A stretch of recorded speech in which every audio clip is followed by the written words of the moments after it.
Hello friends, UPSC distribution IAS में आपका स्वागत है।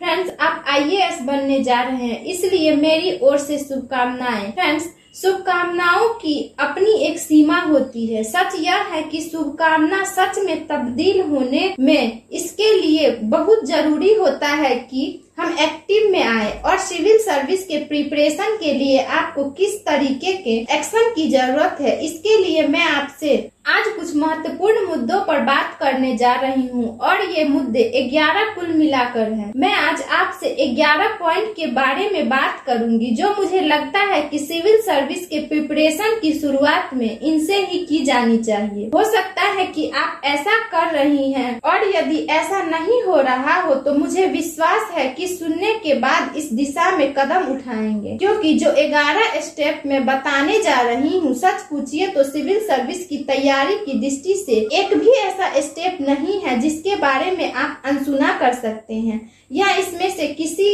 को भी आप इग्नोर कर सकते हैं। इसमें से फ्रेंड्स जो 7 स्टेप्स हैं या 7 जो बातें हैं, ये भौतिक बातें हैं, यानी कि वस्तु से संबंधित, तो आपके पास प्रिपरेशन की लिहाज से होनी चाहिए। और जो 4 बातें हैं ये साइकोलॉजी से रिलेटेड है, या यूँ कह लीजिए कि एक्शन से रिलेटेड है, या यूँ कह सकते हैं कि आपके व्यक्तित्व आचरण से संबंधित है। तो आइए हम इन्हें एक एक करके देखते हैं। फ्रेंड्स, एक स्टेप जो आपके पास होने ही चाहिए, किसी भी हालत में होनी चाहिए, जिसकी बहुत बड़ी कीमत नहीं है, बहुत सस्ती होती है, लेकिन इम्पोर्टेंस इसका बहुत ज्यादा है, वह है मैप। जो भी आपके पढ़ने का कमरा है, उस पढ़ने के कमरे में जहां आप जिधर मुंह करके पढ़ते हैं, उस दीवार पर 2 मैप निश्चित रूप से टंगे होने चाहिए। उसमें से एक होगा वर्ल्ड पॉलिटिकल मैप और दूसरा होना चाहिए इंडियन का पॉलिटिकल मैप। आप पाएंगे कि केवल इन 2 मैप से संपर्क आपका लगातार बना रहता है, तो ये सिविल सर्विस के तैयारी में बहुत ज्यादा अद्भुत तरीके से मदद कर सकते हैं। फ्रेंड्स, जो दूसरी महत्वपूर्ण बात है वह है सिलेबस। आपको आश्चर्य हो रहा होगा कि मैं सिलेबस की बात क्यों कर रही हूँ। फ्रेंड्स, ये मैं बहुत ज्यादा देखती हूँ कि स्टूडेंट सिविल सर्विस की तैयारी करना तो शुरू कर देते हैं, लेकिन सिविल सर्विस का जो सिलेबस है उसे बहुत अधिक जानते नहीं हैं, और जानते भी हैं तो उसे समझते नहीं हैं। यूपीएससी का जो सिलेबस है, मुझे लगता है इसे केवल जानने तक ही सीमित मत रखिए, उसके बारे में मैं आपकी समझ होनी चाहिए, और वो समझ भी है वो थोड़ी सी गहरी होनी चाहिए, और यह सिलेबस भी आपके टेबल पर होनी चाहिए ताकि समय समय पर आप उससे मदद ले सके, उसे देखते रहें। और स्पेशली मेंस के प्रिपरेशन के लिए ये जो सिलेबस है एक लाइट हाउस की तरह काम करता है। जो तीसरी जो इम्पोर्टेंट बात है वह है अनसॉल्व पेपर। मुझे लगता है कि हर सब्जेक्ट के से पिछले 3 सालों के अनसॉल्व पेपर होने ही चाहिए, उसमें प्री भी शामिल है और मेंस भी शामिल है। यदि आप इसे 5 साल तक एक्सटेंड कर सके तो बेहतर है, लेकिन 3 साल के भी सजेस्ट सफिशिएंट है। 3 साल के तो होने ही चाहिए। और स्पेशली आप जानते हैं कि 2013 से मेंस के सिलेबस में परिवर्तन हुआ है, क्वेश्चन पेपर के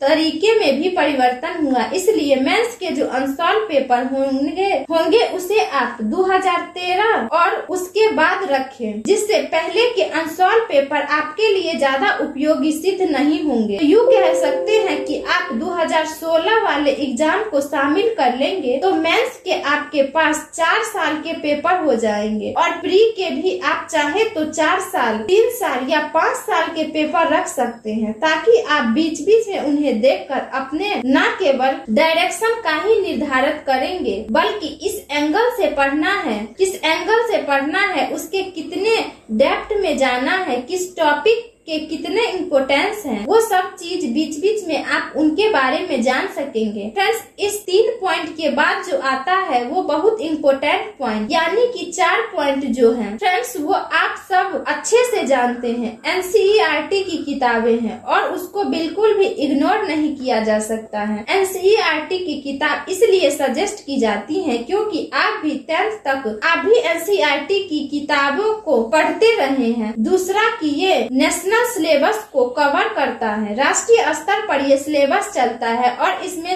समझाया बहुत अच्छे से गया है, बहुत ही बेसिक से समझाने की कोशिश की गई है। इसमें एक्सरसाइजेस दिए गए हैं, इसलिए एनसीईआरटी की किताबें मूलभूत पुस्तकों के रूप में आपकी मदद करेगी। तो एनसीईआरटी की किताबों को आप बिल्कुल भी इग्नोर मत कीजिए। अगर आपको दूसरी किताबें भी मिलती हैं, आपकी रुचि है, तो आप बिल्कुल इन्हें भी आप पढ़िए, कोई उसकी मनाही नहीं है, लेकिन एनसीईआरटी की किताबों को कीमत पर नहीं। फ्रेंड्स, इसके बाद जो आपके रीडिंग मटेरियल में जो नेक्स्ट जो आएगा वो 5वां पॉइंट, वो है न्यूज़पेपर। फ्रेंड्स, 2 तरह के न्यूज़पेपर आपके लिए अब पढ़ना अनिवार्य हो गया है, स्पेशली जब से 2013 का पैटर्न बदला है। उसमें एक जो न्यूज़पेपर होगा वो नेशनल लेवल का न्यूज़पेपर होगा। पहला राष्ट्रीय स्तर न्यूज़पेपर जो आप पसंद करते हैं वो एक न्यूज़पेपर लीजिए। अगर आप किसी छोटी जगह पर हैं, वहाँ से कोई अखबार निकल रहा है या स्टेट से कोई अखबार निकल रहा है, लेकिन उसमें नेशनल न्यूज कवर नहीं हो रही है, या यूँ कह लीजिए कि नेशनल लेवल के आर्टिकल्स नहीं आ रहे हैं, तो आप अपने को उस तक सीमित न रखें। जहाँ से भी हो सके आप एक नेशनल लेवल का न्यूज़पेपर जरूर अरेंज करें, और साथ ही साथ एक आर्थिक पेपर, इकोनॉमिक्स से रिलेटेड पेपर जैसे इकोनॉमिक्स टाइम, बिजनेस स्टैंडर्ड है, हिंदी और इंग्लिश में पेपर अवेलेबल है। ये एक पेपर जरूर होना चाहिए, क्योंकि आपका जो जनरल स्टडी में मेंस का जो 3rd पेपर है, जिसमें इकोनॉमिक्स के लगभग 125 से 150 नंबर के प्रश्न पूछे जाते हैं, वो तब तक आपके कंप्लीट नहीं होते हैं जब तक कि आप इकोनॉमिक्स का इंडिपेंडेंट न्यूज़पेपर नहीं पढ़ेंगे। आप इस भ्रम में बिल्कुल न रहे कि जो नेशनल न्यूज़पेपर है उसी से इकोनॉमिक्स भी कवर हो जाएगा। नो डाउट कि थोड़े बहुत कवर हो जाते हैं, लेकिन वो कमांड आपकी नहीं हो पाएगी कि जिस तरह से क्वेश्चन पूछे जाते हैं, जिस तरह से उनके आप बहुत अच्छे तरीके से उत्तर देकर और बहुत अच्छे से मार्क्स स्कोर कर सके। तो फ्रेंड्स, न्यूज़पेपर में 2 न्यूज़पेपर को डेली पढ़ना है, एक नेशनल न्यूज़पेपर और दूसरा economics based newspaper. Friends, next जो 6ठा पॉइंट जो होगा वो है न्यूज के बारे में मैं आपको 2 न्यूज सजेस्ट करना चाहूंगी। फ्रेंड्स, उसमें एक है रेडियो न्यूज, और ये जो रेडियो न्यूज है वो रात में खबरें आती हैं 8:45 और 9 बजे, हिंदी और इंग्लिश में। 15 मिनट की हिंदी में आती हैं, फिर इंग्लिश में आती हैं। ये दोनों न्यूज चाहे तो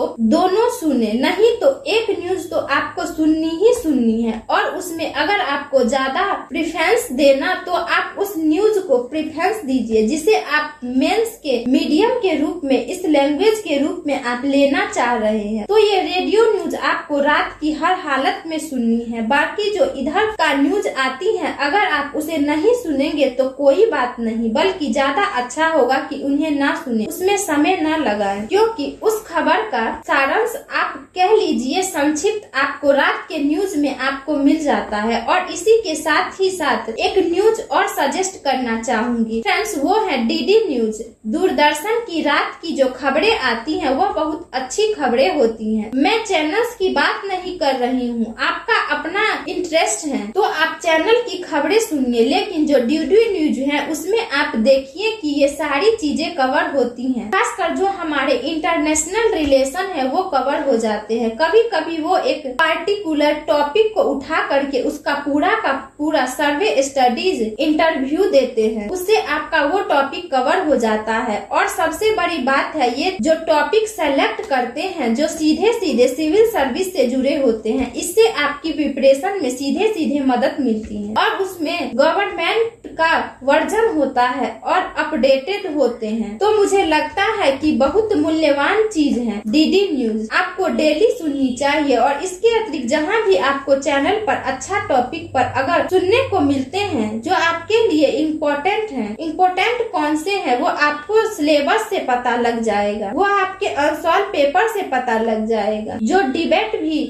जरूर सुने। तो फ्रेंड्स, न्यूज के अंतर्गत मैंने 3 पॉइंट आपको बताए। ऑल इंडिया रेडियो की न्यूज, दूरदर्शन की रात की न्यूज और चैनल पर आने वाले डिबेट। फ्रेंड्स, 7 पॉइंट के रूप में आपको ध्यान ध्यान दिलाना चाहूंगी जिसके तहत स्टूडेंट ध्यान नहीं देते, वह है लैंग्वेज। देखिए, आप जो भी आपके अपनी बात कहनी होगी और जिसके माध्यम से आप एग्जामिनर तक पहुंचेंगे या इंटरव्यूअर बोर्ड के सामने अपने को रखेंगे, वह केवल लैंग्वेज से है। मीडियम सिर्फ लैंग्वेज है। फ्रेंड्स, लैंग्वेज पर आपको काम करना चाहिए। आपके लैंग्वेज बेहतर हो, उसमें रिदम हो, उसमें गलतियां ना हो, लिखने की भी गलतियां ना हो, बोलने में शुद्धि देखिए कि आप कितना सही लैंग्वेज बोल सकते हैं। एक सुंदर भाषा जो होती है उस पर भी थोड़ा सा वक्त लगाइए ताकि जो एग्जामिनर है वो आपके प्रेजेंटेशन से प्रभावित हो सके, और निश्चित रूप से अगर वह प्रभावित होता है तो आपका बहुत ही पॉजिटिव इफेक्ट आपके मार्क्स के स्कोर पर पड़ेगा। तो लैंग्वेज को भी आप बिल्कुल भी इग्नोर ना करें, उस पर भी थोड़ा मेहनत करें। नई भाषा विकसित होती है, नए नए शब्द आते रहते हैं, कहने के नए अंदाज बनते रहते हैं, तो प्लीज लैंग्वेज पर भी काम करें। तो फ्रेंड्स, ये जो 7 पॉइंट्स थे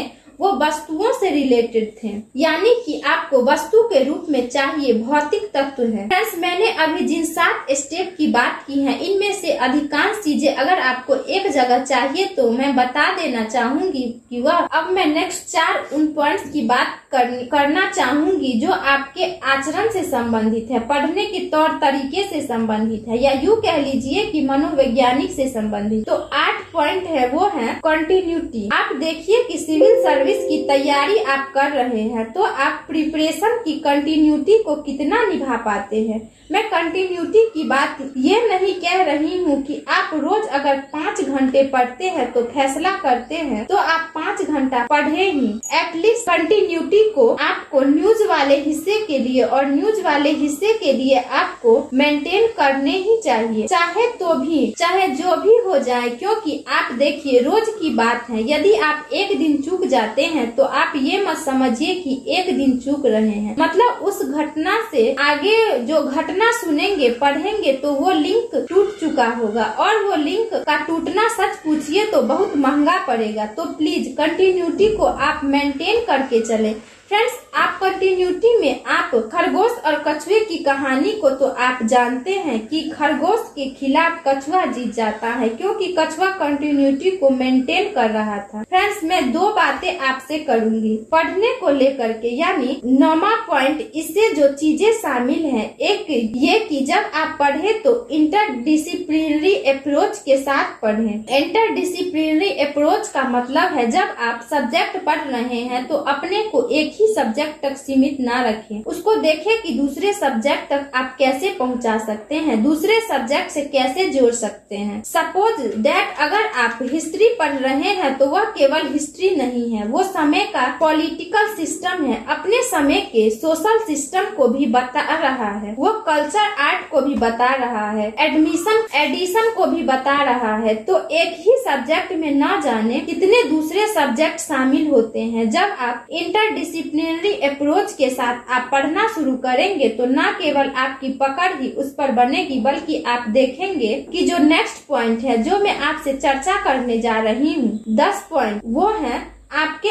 इंटरडिसिप्लिनरी अप्रोच के माध्यम से एनालिटिकल पावर डेवलप करना। जब आप इंटरडिसिप्लिनरी अप्रोच से पढ़कर शुरू करेंगे तो आपके अंदर एक विश्लेषण करने की एक अलग तरह की क्षमता पैदा हो, आपके अंदर एक दृष्टि आएगी। देखिए, टॉपिक को दूसरे सब्जेक्ट से जोड़ करके अपनी बात रख सके। जैसे मान लीजिए कि आप समाज के किसी भी समस्या पर बात करते हैं तो आपको क्या लगता है उस समाज की समस्या में राजनीति शामिल नहीं है, या उस समाज के समस्या में ट्रेडिशनल शामिल नहीं है, साइकोलॉजी शामिल नहीं है, ढेर सारी चीजें शामिल है। तो ये आदत आपकी हो जाएगी कि इंटरडिसिप्लिनरी अप्रोच से पढ़ने के कारण आपकी आदत बदल चुकी होगी और एक जबरदस्त किस्म की डेवलपमेंट हो जाएगी, या ये कह लीजिए कि एनालिटिकल पावर डेवलप हो जाएगी। और जब एनालिटिकल पावर डेवलप हो जाएगी तभी आप उस स्थिति में पहुँचेंगे कि मेंस के क्वेश्चन के आंसर दे सकेंगे, वो मेंस के लिए बहुत जरूरी है। और फ्रेंड्स लास्ट जो 11 पॉइंट्स है वो है आपके आंख और कान लगातार खुले रखें, यानी कि आप देखिए सोसाइटी में क्या हो रहा है, अपने समय के प्रति सतर्क रहिए, लोगों से इंटरेक्ट कीजिए, क्योंकि उससे आप एक व्यवहारिक अप्रोच तक पहुंच सकेंगे कि प्रैक्टिकली क्या होता है। इसलिए जहां भी आपको मौका मिलता है मान करके चलिए कि इसका इस्तेमाल आप सिविल सर्विस के प्रिपरेशन के लिए कर सकते हैं। यानी कि आपकी जो प्रिपरेशन है मुझे लगता है कि केवल किताबों तक सीमित ना होकर किताबों से बाहर जो हमारे जीवन जीने की